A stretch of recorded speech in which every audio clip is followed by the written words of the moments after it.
Welcome back to Society Games Files. My name is Robert, and today I'm going to talk about a couple of different things. We're going to talk about the game Atomfall, and I'm going to talk about the Blood and Zeal pack that I picked up for Warhammer Kill Team, and I'm just going to talk a little bit about some of the things that I've got going on. If you like this kind of content and you want to see more, please subscribe to the channel. Otherwise, I'm going to dive right in. Well, let's start off with Atomfall because the game did just come out today as of the recording of this video. I haven't got a chance to play a whole lot of it, but I can give you my gut reaction. Now, normally I would show some gameplay, but for whatever reason, it didn't want to work with Streamlabs, so I couldn't capture any content. But I did try it, and I can tell you that there are a few things that just jumped into my mind. I know a lot of people are comparing it to like the British Fallout, or at least saying that's what it is, right? But the reality is, I think it has a lot more DNA with Stalker and, say, We Happy Few than that. Um, and the second one might not be the most fair comparison, but it does have a little bit of a zany feel with the way the outlaws look and stuff. My initial gut reaction is they just didn't do enough to engage me in what's going on. Basically, the game starts, you see the cutscene that was pretty much in the trailer, kind of tells you what the mystery is. Then you just wake up on a bed and there's this bleeding guy there, and you don't remember anything about yourself. You have no idea what's going on. You're given a key card and then you're let loose in the world. Rebellion really seemed to want to focus on the survival aspect of the game, the stuff like you've got heart rate and you've got all this gear that you find, just chunks of stuff in the wild, and there's crafting, and your guns are total garbage. Like the very first thing I found had tons of rust all over the barrel. And then of course it's British, so you had to get a cricket bat, and there's melee combat that's kind of wonky. But for the most part, I'm not sure that they cared as much about you becoming invested in the story. If they had, they would have done something a little bit more like a Fallout or even Stalker 2, where your character is doing has gone to the zone because his home's been destroyed and stuff. Whereas in Fallout, they do a very good job, for the most part, of engaging you with the character and the world and what's going on. In Atomfall, you're just tossed in the middle of it. And if the idea of exploring that world is not instantly compelling to you, then you're going to have to find some reason to go on, whether it's because you spent a bunch of money on it or you just love the way it looks. I don't exactly know, because for me, after about 40 minutes, I was just like, I'm not even sure why I'm still playing this. I'm just wandering around these corridors of this weird bunker, looking at stuff, reading random notes, trying to piece together what's going on. And I guess I'm just not curious enough to care what's going on without some hook to get me into that environment. Something, whether it's like you remember your family and you want to go hang out with them, or you've got some kind of connection to the town that you remember, or something. Maybe you were sent by the government early on. I needed something to tell me why I'm doing it. Because if it's literally just pure exploration, especially in a world that is this brutal in a sense, I mean, for example, you don't heal after combat, so you got to find bandages, you got to make bandages. There's a lot of hostility. It's really fast paced. So, I don't know. For me, I'm not like dying for it. It's not something that I would necessarily go back to. So which is another good reason why I'm doing the video like this, because I don't think that I could fairly review the game. I could just say that my gut reaction is that at the beginning, it's just not really for me. Um I'd rather probably just spend a little more time and finish Assassin's Creed Shadows than uh, devote any more time to Atomfall. But that's just me. Are you playing Atomfall? Do you love it? I know that it must be a game that probably appeals to people who want a lot more freedom to just start playing. I've got to give them that. There's so many games now that when you start out, you are just locked into this railroad of nonsense that you have to get through before it opens up into the open world, and you can't even explore until a certain point. Well, this game does not do that. You are immediately allowed to explore because that's pretty much what the game is. Um, And I did like that part. So, very cool. Unfortunately, much as I want that in some cases, it just didn't end up working for me. But let me know what you think of Atomfall, and if you're playing it. Did you buy it? Did you just try it on Game Pass? Like I said before, I just did it on Game Pass, so I don't really feel too bad if I walk away from it at this point. All right, let's talk about some Kill Team stuff. Before we get into Blood and Zeal, I just want to say that I have started playing Kill Team, and I've been having a blast with it. It's a lot of fun. I love the mechanics. I love the fight mechanic, because at first it seemed a little funny to me that if I used fight, I was basically giving my opponent a free attack, because they get to roll their attack too.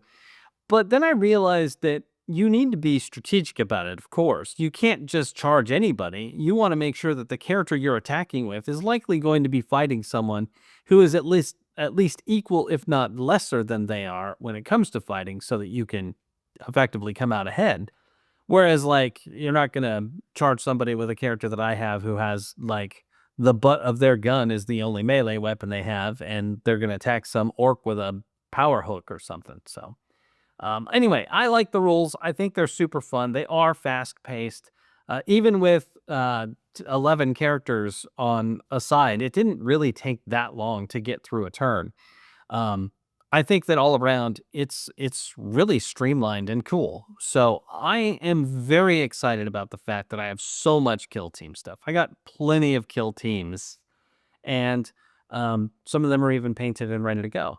Um, I am very much looking forward to the box that I just pre-ordered last weekend, which is the Blood and Zeal team. You're basically getting some zealous priest dudes and an Imperial assassin up against this blood cult that basically looks like Mad Max. Now, what I'm about to say is hearsay. A friend told me this, so I can't verify. I have not verified it, I should say. Is that these are re-released models, that they were old models and now they've come back. And if that's the case, that's okay. I mean, they do kind of look a little old school. The Miraculist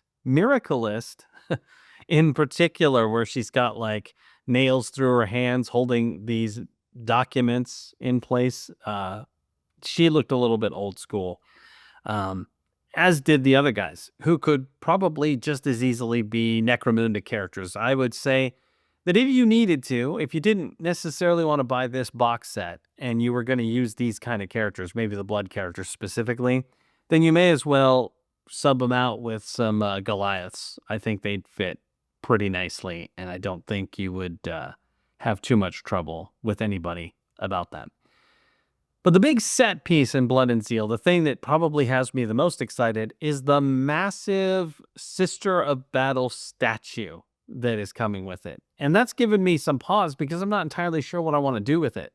The imagery shows it as this white statue that they've basically painted a sandstone color, and then the base they've done different colors to with the candles and that sort of thing.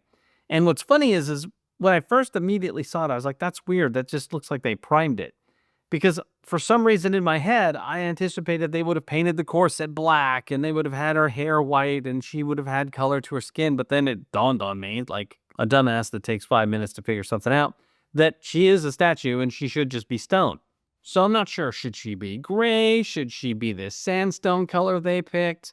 Am I going to go with something else? I have no idea. I'm just really excited to have her because she looks freaking awesome. In fact, I probably would have spent the money for that. Now, when I went to get this pre-order, I thought it was going to be like $200. And the fact that it was under 150 was pretty surprising, because the two kill teams themselves are like probably going to be 50 to $60 each. So if they were even 60, then that statue is practically free. And that's kind of neat. And having two more kill teams will be fun. I have, so far, let's see, we've got the Orc Commandos, we've got the Novitiates, we've got the Krieg Imperial Guard, Exaction Squad, Naval Breachers. I've got the Brutal and Cunning Pack, which is Orcs and Ratlings. It's hard to remember them all. I got a ton. But, oh, I got the Nemesis Claws, I've got the, Mandrakes, got the Eldar, the Scouts, I've got the starter pack for the Space Marines and the Plague Marines. I could pretty much run anybody in Kill Team at this point, so if we were to have someone over to try it, they could at least pick their units and have fun. Now, they wouldn't necessarily be painted. Why would they be? But anyway, so we got a lot of Kill Team stuff. And the next thing I'll actually be building for the channel is the second half of the Brutal and Cunning set. Since I haven't actually built the Ratlings, they'll be next on the list. I don't think it's going to take as long as the Orcs did because they look a lot simpler. I also find it quite funny that if you look at this pack, this book, right here, there's the Ratling just chilling out, drinking some tea, while his buddy is about to snipe an orc. That is Imperial foolishness right there. But anyway, that's what I've got going on. That's what I'm going to do next. And just as a sort of aside, but still on Kill Team, when I was going through the characters in the starter set, the Space Marines and the Plague Marines, they are freaking nasty, and there's only 7 of them on the team. So they would technically get the counteract order. Let me know if you agree with that. And so they have tons of wounds. Like, one dude has 18 wounds. Most of them have 15. And most of my novitiates have 7. These 7 Space Marines could probably wipe out all but 4 of my sisters in a single turn if they could get line of sight. So in the first turn, if they were able to, they do enough damage to wipe out pretty much my entire squad by themselves that quick. So I find that very interesting. I haven't tried them yet. I look forward to doing so and testing this theory, seeing are they just that nasty or am I misreading the cards? I don't think I am. Has anybody tried those guys with other kill teams? Because they do seem a little unfair. You know, we were thinking they might be a little unbalanced, but I mean, maybe they're not. Maybe, you know, when you team up on them, you can take them down easily enough. Anyway, that's something interesting that we'll be trying, and maybe I can do a battle report or at least talk about my experience giving it a shot. And one more thing I wanted to kind of talk about is movie stuff. There's some movie things going on. One in particular is that Snow White movie. So I looked and saw that Snow White cost $270 million to make. Just absorb that for a moment. $270 million. The first Snow White, made way back in 1937, was like 1.8 million at the time. Adjusted for inflation, that'd be about $37 million today. Now, granted, it was a hand-drawn cartoon, and apparently Walt Disney had some serious financial trouble making that movie. It was one of the most expensive movies made that year. But it did turn around and make like $44 million or something. It sold, I think I saw 66 million tickets during its run. So I could kind of see why Disney would want to try and put out a redo, you know, with all of their other redos that they've done.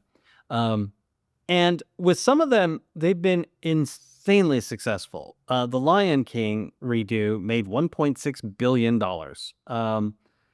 Several of them got close to $1 billion, and a few of them failed. But this Snow White movie failed big. I mean, over the weekend, it pulled in $42 million. And at first I thought, oh, wow, that's probably pretty good because I saw the trailer and it didn't look all that impressive. In fact, I kind of thought it was crap. And then when I saw how much it cost, I was like, why would they spend that much money to make it look that bad? What was going on? Who accepted this? And then that $42 million, I think they probably needed to break $100 million in the first weekend to even come close to the amount of money they needed to break even. I think that you'd have to get at least 500 or 600 to get close to even, but I'm guessing that they were banking on $1 billion. I don't know exactly why. If they saw the same trailer I did, they should not have been thinking $1 billion. Maybe they just thought it was as good as The Lion King. I have no idea. But whatever they were thinking, huge fail. And so now all these folks are coming out and they're blaming the lead actress and they're blaming whatever, just to name it, and they're blaming it. And maybe it's the fact that they shouldn't have spent that much money to begin with. I mean, it's an absurd amount of money. And I have a new thought about that, which we'll get to in just a moment, because I also want to talk about The Electric State, which came out on Netflix. Reportedly, that movie cost $320 million to make. Now, I've seen the trailer for it and it looked okay. I mean, I just don't exactly know where that much money went. And they made a lot of really questionable decisions. I mean, Chris Pratt is practically playing Star-Lord again. So I'm not saying the movie is good or bad. I know that I've seen a lot of people complain about it and say it's not. But what I am saying is that someone was just on something when they accepted this budget. When they offered out a budget of $320 million for The Electric State, someone needed to be questioned. And this has happened before, all the way back to the Golden Compass movie. You know, they were on the verge of releasing it. The studio saw it and was like, oh my God, this is going to be freaking huge. We're going to make a mint. We're going to have the 2 sequels. It's going to be fantastic. And then they were like, here's more money. And they spent it. You know, they went and they had a guy doing the bear who sounded fine. He was in the trailer, the original trailer. And they're like, screw that. We've got money. Let's get Ian McKellen to do it. And so they spent Ian McKellen money on the voice. And they inflated the budget and then it fell short and you didn't get the sequels. Even though they didn't even end the movie the right way. They didn't end it like the book, which would have at least given you some closure. They ended it with this hopeful note instead, banking on the sequel, which was just crazy. And then there's Aquaman, where they used Julie Andrews for one of the voices and then pitch transpose her voice to the point that you can't tell it's Julie Andrews.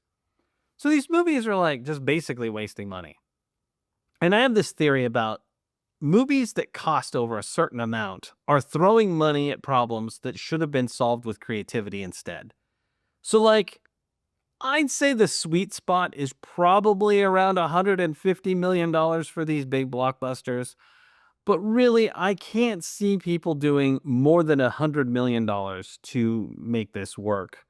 I know that CG is expensive, and I know that people, they've got massive crews and they've got big named actors and on and on and on, and it's just expensive as hell. And I guess there's not really any way around that, but they got to figure it out. A couple of great examples of movies that were $100 million that just ran away successfully. Barbie and Oppenheimer. I mean, they were both $100 million to make. Oppenheimer had an all-star cast. It's just guys, granted, Oppenheimer is made by arguably one of the best directors working in cinema. It had very popular actors there, so it had a good draw.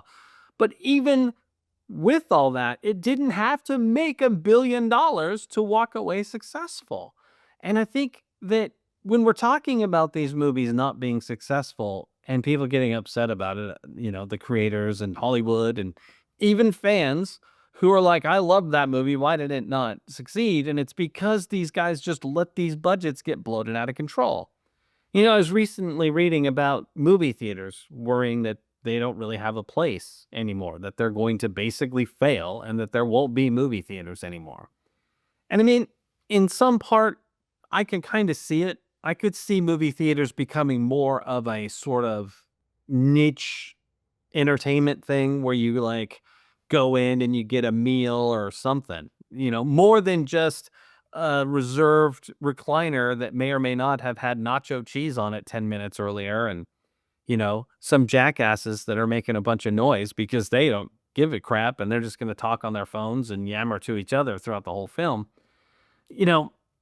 Movie theaters would also be doing better if movies didn't have these crazy budgets, because if the budgets weren't so bloated, then the scale When movies come out, the theater makes X amount and the studio makes X amount, and then the bridge between those two things gets close together, and then it becomes lopsided where the theater is making more money and the studio is making less. And that's why you got those second run theaters way back in the day. I don't even know if they still exist, but back when I was young, we had these theaters that were $1 or $3 to get in because they knew you'd buy concessions since you didn't spend much on the ticket. And then you'd, you know, get to see a movie for dirt cheap, and it was something that was on its way out. And these days, movies cost so much that they need to get that secondary money, whether it's streaming revenue or people buying it digitally or on Blu-ray. Once they've got it out of the theater, they pretty much want it on TV because it'd be very easy to pirate it these days. I mean, they're all digital, they're being sent there. It'd be very easy to steal them, I guess. I don't know. I don't know how exactly that would work, but I know it happens since I read about people saying, I'm just going to pirate that all the time. So ultimately, these budgets need to be reined in, and people need to start using some freaking creativity to solve problems. And instead of being like, this massive set piece is coming in, maybe take a step back and think like an independent filmmaker for a minute and think about how you could tell that part of the story in a different way.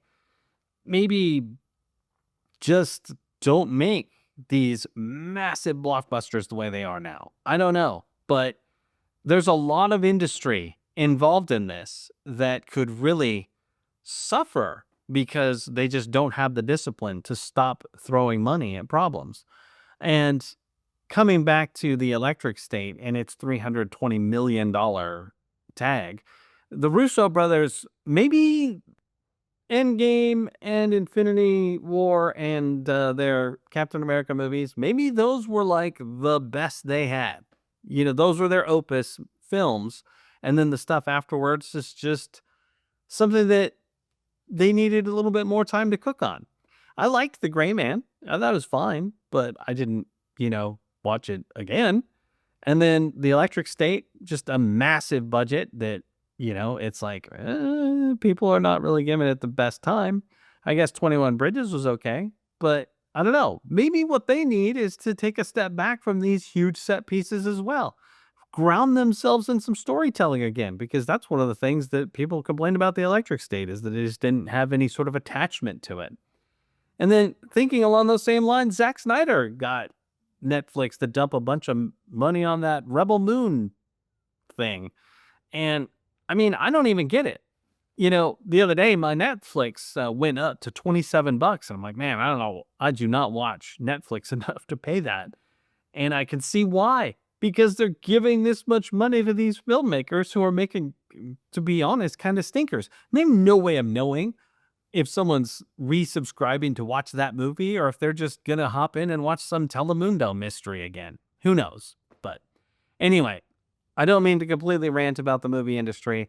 It is something that I've always thought about. I used to go to the theater like twice a week, honestly, for quite a while. Almost a decade, I would go and see movies with my dad at least twice a week. And we saw a lot of films, sometimes more than once. But I can't even imagine doing that these days. It's just so crazy how nasty theaters have become and how difficult it is to get in there and know for a fact that you're not going to just have a ruined experience because someone decided that this is their private living room. And on that note, it is also hard to want to go to the theater when you have a nice TV and an incredible setup and a nice ass couch that you could chill on at home and watch these movies. I've got a 77-inch OLED TV. It's freaking nice. I've got a recliner that's just as nice as the ones at the theater. My sound system is a Sonos 5-point surround with Atmos. It's amazing. When I watched Top Gun Maverick, now to be fair, I did see that in the theater in IMAX first, but at home, sitting 6 feet from my TV, I gotta be honest, it wasn't all that much different for me than sitting in the theater and watching it. I had the same sound. When the bomber went overhead, I could hear it fly by because Atmos is amazing. I mean, even toning down your expectations a tiny bit, the only thing you're really missing out on is the full immersion you get from the theater, which is a gamble that it's going to be torn away by disrespectful moviegoers sitting around you, which has happened to me the last 4 times I went, and probably at least 2 or 3 times before that. So, I don't know. I think the technology is caught up in a way that the home theater is no longer just sort of a pipe dream. It's not just a kind of nice way to watch television. It's actually a really immersive way to watch movies. The movie theaters themselves struggle to deal with filth and rising prices and these crazy budgets. And then studios come out with movies like Snow White and the Electric State that just don't land. They cost too much. And then people are like, Hollywood sucks. Everything's boring. They have no original ideas. While the independent movie side of the house is still trying to make all kinds of great stuff, but they're struggling too because they just can't find the money.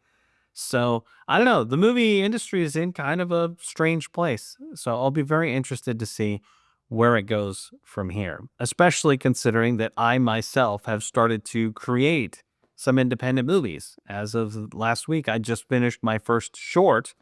I'd never done it before, and I just felt like I'd seen enough television and enough movies to give it a try myself. So we tried something very simple, something that was very grounded, that we could pretty much do in and around our house. And it gave me the confidence to feel like I could take it to the next step and do something else. And I think that this independent sort of guerrilla style filmmaking is very accessible these days and has the potential to be a lot more interesting to people than some of the more established big budget things that we see, mostly because there's at least a chance that it's going to be original and an idea and vision from a creator that is not stuck up in the corporatization of art. And so we'll see. We'll see how I do, and we'll see if other people are able to come up with things like this. I know there's plenty of other awesome films and things that you can watch that do this sort of independent thing and really do give you a good experience. I'm going to give one piece, or I'm going to give one recommendation before we sign off here, and that is a movie called The Whisperer in the Darkness, and it is a H.P. Lovecraft Historical Society creation. It's an amazing movie. It's in black and white. It has that sort of feel from the 1930s horror movies of like Frankenstein and Dracula and the Wolfman, and it is amazing. They did a fantastic job. Last I saw, it was on iTunes. I bought it on iTunes and I have the Blu-ray. It's really, really, really, really good. And if you can find it, you should watch it. Super fun, very independent. So independent that I was able to talk to the people who made it by sending them an email to ask about something else. And they were kind enough to answer some questions about the movie. I mean, these guys are awesome. They make great stuff. They also do audio dramas that are insanely inspiring. So highly recommended all around.